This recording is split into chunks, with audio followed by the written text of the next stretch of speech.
This is The House of E, an indie horror game where you're investigating the disappearance of your sister at the home of a famous horror author who has also seemingly gone missing. This dude, this fucking guy, does not have a glass statue of himself with angel wings. I guess we'll follow the bloody footprints. That seems like the smart idea. I don't know why the cops wouldn't do that, but...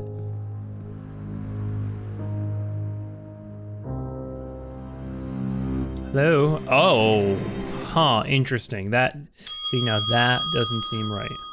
Natural.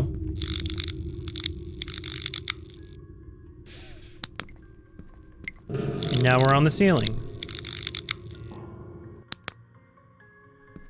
Hello?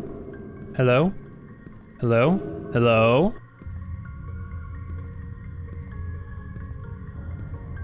Hello, hello? What did we do? It's not working.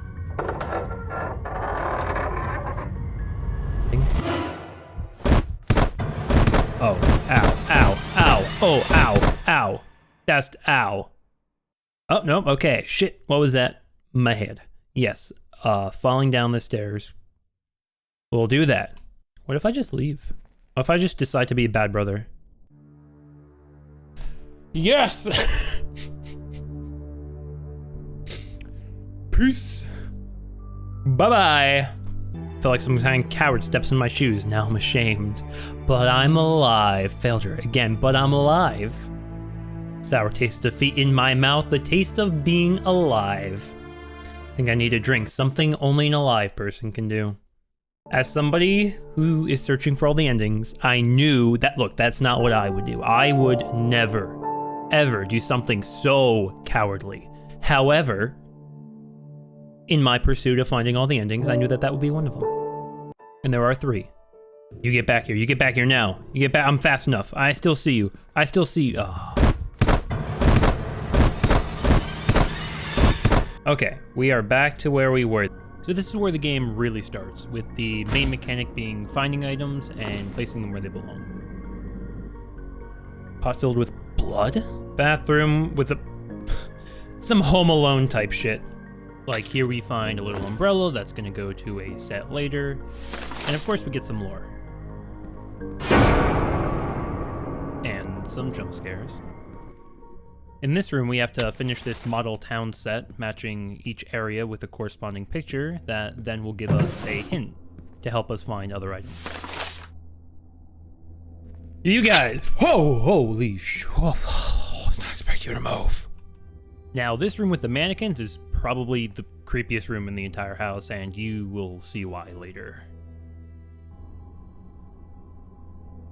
What kind of man kept a guillotine in the house? Wait, it's a coin box there. It looks like none of my coins fit. So I gotta find a coin in this place. And I took another vase. Okay, I have like 3 vases. Now for one of the weirdest tasks in the game where you feed turtle lettuce. I'm sure it'll be important later. No problem, turtle. And here we grab this super creepy painting that goes on the wall here so that a drawer opens and we get our first piece of a lockpick. Okay, now we're putting the pieces together. Things are falling into place. More turtle feeding time. So I think my main issue with this game was that some of the items and where you put them is a bit convoluted. I think one commenter on this game's main page said it best, and that's the developers fell into the trap of, we know where all the items are, so the player will as well. And it definitely felt like that sometimes. Rocking chair. We love that. New dreams we mean endless stream of pleasure. Seeds her ideas, bloom, blah, blah, yeah. Now that elegant reading right there told us that the author was getting his ideas from some evil presence known as E.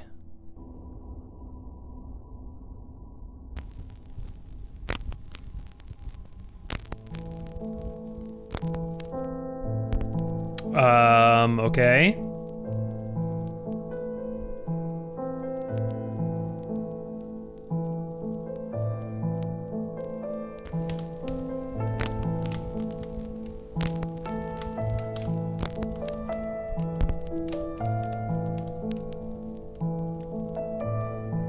Fireplace is on. Cool.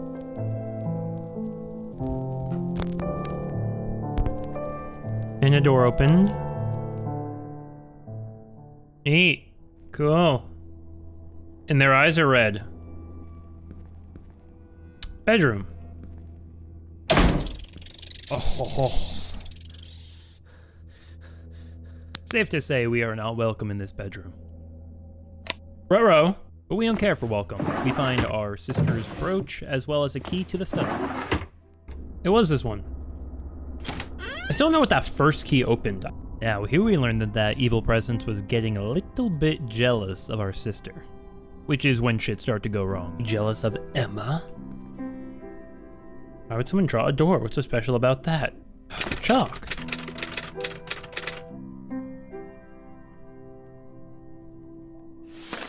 You can still leave alive, you can still leave alive, you can still leave alive, you can... I already did that. Last turtle fed. And last model piece found. That all you have to... Nice. And here's what I meant about this being the creepiest room in the game, since the mannequins just move by themselves. But here is our first part of the coin that we need. And here's the second, for both of these. And the other piece of the pin. I'm gonna use that guillotine. This guy seems to want to scare us away. But, he's not that much of a problem.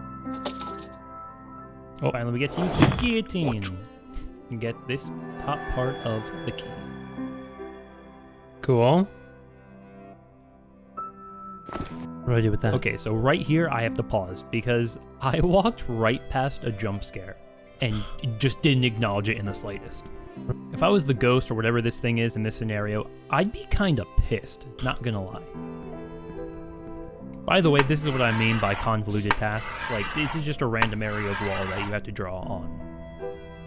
Well, okay.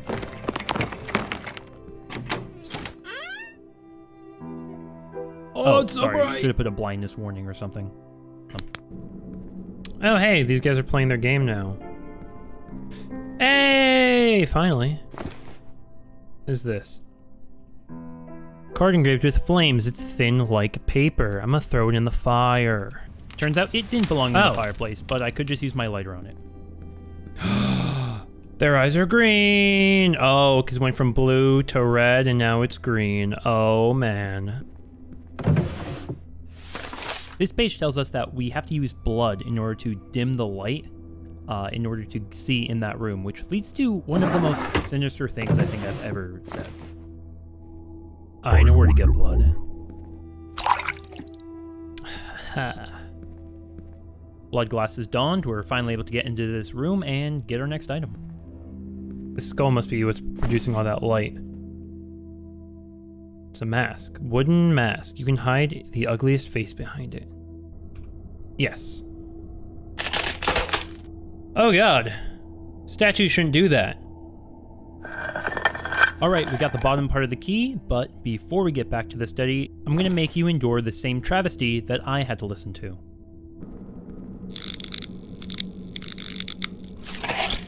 Oh, not again. Oh god.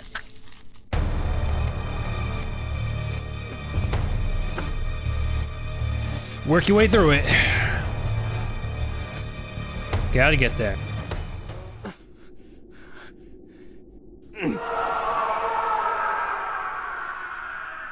So now I'm dropped in this place, and behind each door is a different way to kill myself. Behind here is gasoline, here is a knife, a noose, a bathtub to drown myself, and a gun.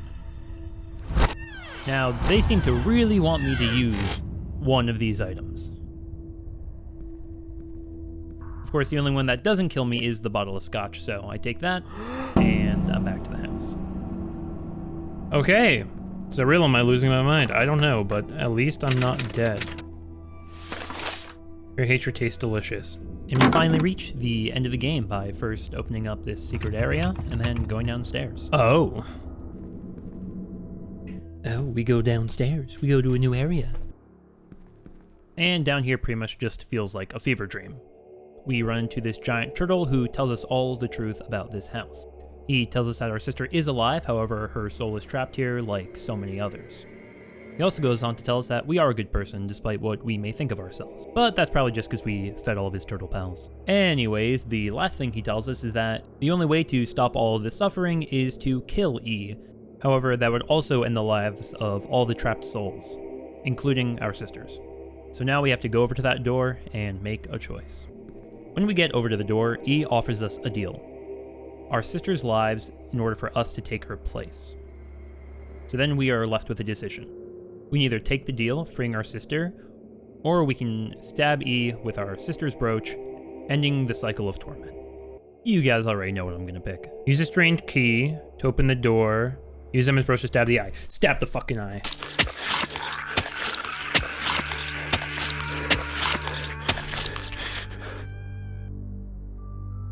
So that's the game. It ends with David giving us some spiel about how he still feels bad because he couldn't even save his sister, but honestly, that's not my problem. Anyways, this was a really good game. Sure, it had its issues, but at the end of the day, it told a really good story and was fun to play. If you guys enjoyed, definitely be sure to check out more from me. There should be 2 videos on screen now, so maybe check out one of those. Anyway, I'll see you all in the next one. Peace. I'm reading the end. Stop meowing.